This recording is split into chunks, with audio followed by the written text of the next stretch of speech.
Hello, in this video I'm gonna show you how to fix the problem when you have internet connection, but you cannot browse Google Chrome or Google Play Store.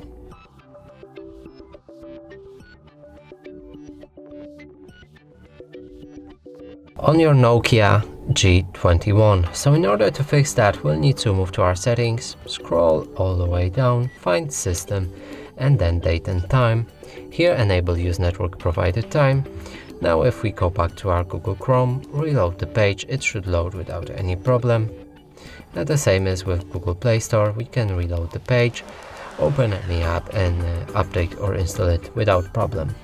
And that's it for this video. Hope you like it. Please consider subscribing to our channel, leave a like and a comment below.